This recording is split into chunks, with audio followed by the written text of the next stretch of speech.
29 seconds, that's all it took. 29 seconds for a royal guest to destroy years of goodwill. Live on British television. What happens when entitlement walks into a room full of women who've seen it all? What happens when someone mistakes patience for weakness and kindness for desperation? This is the story of a Tuesday afternoon that became a masterclass in consequences. The day reality television became a little too real. London. A Tuesday afternoon in the heart of the city. Inside the ITV studios, the set of Loose Women buzzed with its usual energy. 4 seasoned presenters prepared for what they thought would be just another interview. Denise Welch, the anchor. 30 years of television experience etched into every gesture. Kay Adams, Nadia Sawalha, Jane Moore. Between them, decades of interviews, thousands of guests, and every possible television crisis you could imagine. They thought they'd seen it all. They were wrong. The producers had promised something special that day. Someone who would bring ratings, headlines, controversy perhaps, but in a controlled way. What they got instead was a lesson they'd never forget, a lesson about what happens when the cameras are rolling, and someone forgets that respect isn't optional. 20 minutes late, that's how Meghan Markle entered the studio. No apology. No acknowledgement of the chaos her delay had caused. Just an assistant trailing behind with a list of demands, lighting angles, off-limit questions, water at a specific temperature. From her position at the panel desk, Denise Welch watched, waited, and felt something stir inside.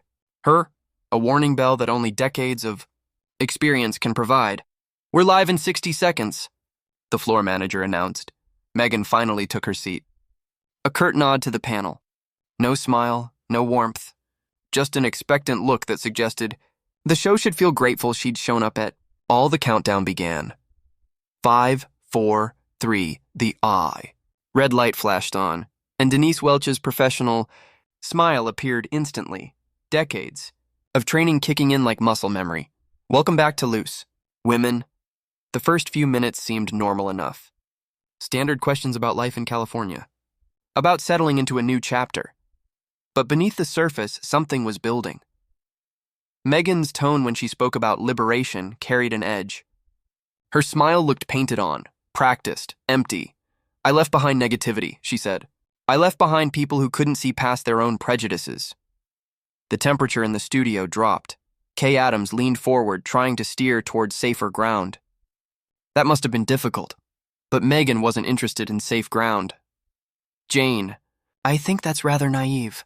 The word hung in the air, naive, condescending, dismissive. Warning shot across the bow, she called the royal family's charitable work performative, called herself a token. Suggested centuries-old institutions were built on racist undertones. These weren't just opinions. They were accusations, delivered with a sharp edge that cut through the studio's carefully maintained politeness. Nadia Sawalha tried to redirect. "Let's talk about your podcast work." The British media's response has been typically small-minded. Another cut. Another dismissal, and then came the moment that changed everything.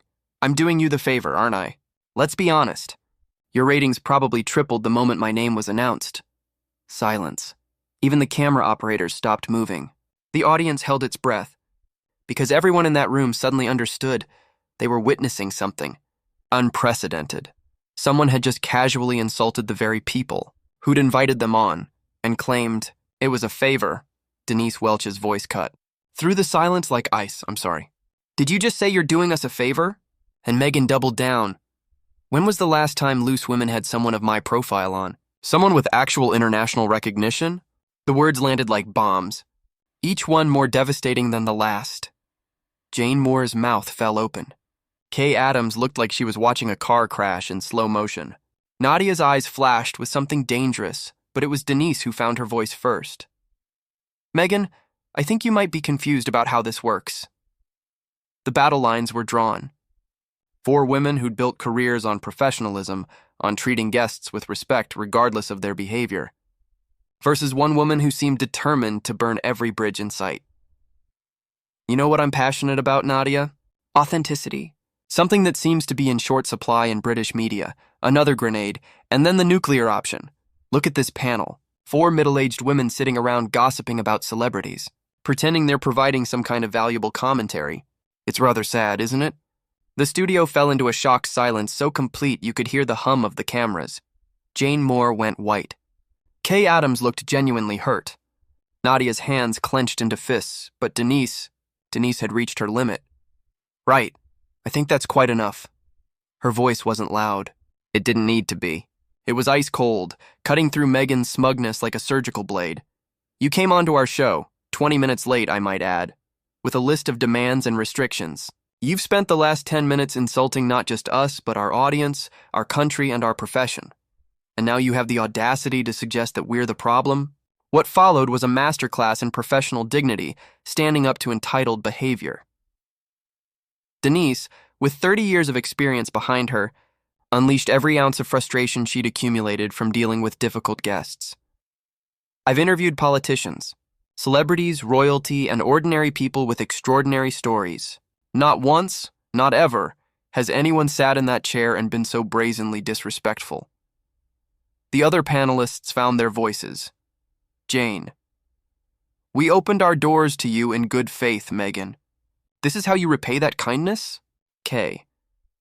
They've always shown basic respect for the process, for us as individuals. Nadia. You could have used this opportunity to build bridges. Instead, you chose to burn everything down. Meghan tried to backtrack. I think there's been a misunderstanding. But the damage was done. The mask had slipped, and everyone in that studio had seen exactly who she really was. The interview should have ended there.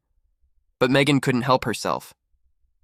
If you really examine what I was saying, you'll see I was making valid points about the media landscape in this country. Valid points. She called personal attacks valid points. And then she said the words that would seal her fate forever. This audience isn't sophisticated enough to understand nuance. Everything has to be spelled out in simple terms for British television viewers. The collective gasp from the studio audience was audible on camera. Nadia Sawalha stood up abruptly. You just insulted every single person in this studio and everyone watching at home. Sit down, Nadia. You're being dramatic, dismissive, condescending, fatal, dramatic. Nadia's voice rose. You just called our viewers unsophisticated. Denise felt something snap inside her. You don't get to come into our house and insult our family. And that's what our audience is to us, family. Meghan rolled her eyes. Actually rolled her eyes on live television. Oh, please. Spare me the fake sentiment. This is a business, and I'm here as a business arrangement. Kay's voice was quiet but deadly. Is that really how you see it? Where you can treat people however you like. I treat people the way they deserve to be treated. And there it was. The core belief that had driven every insult, every dismissal, every condescending remark. Some people deserve to be treated badly. The confrontation escalated. Meghan tried to leave, but Denise commanded her to sit down. The power dynamic had shifted completely. Jane spoke with the wisdom of a seasoned journalist. Do you actually believe what you're saying, or is this some kind of performance? Don't you dare psychoanalyze me. But the damage was catastrophic. Every word that came out of Meghan's mouth made it worse, and then came the moment that would define everything. Meghan. Her facade completely shattered, revealed her true feelings. 4 women past their prime, clinging to relevance by gossiping about their betters. Their betters. The studio fell into a silence so profound, it felt like time itself had stopped. Denise stood slowly from her chair, deliberate, controlled. But something in her posture suggested a lioness preparing to strike. Our betters? Did you just refer to yourself as our better? What followed was one of the most powerful moments in television history. Denise, speaking not just for herself, but for every person Meghan had insulted, delivered a speech that would be replayed thousands of times. Let me tell you something about our audience. Those housewives you're so dismissive of, they're nurses who work double shifts to keep the NHS running. They're teachers who spend their own money on supplies for their students. They're carers who look after elderly parents while raising their own children. They don't need your approval, and they certainly don't need your respect, because they're worth 10 of you on your best day. The audience erupted in applause, slowly at first, then building to a crescendo. Meghan looked around, finally understanding she was surrounded, outnumbered, outmaneuvered.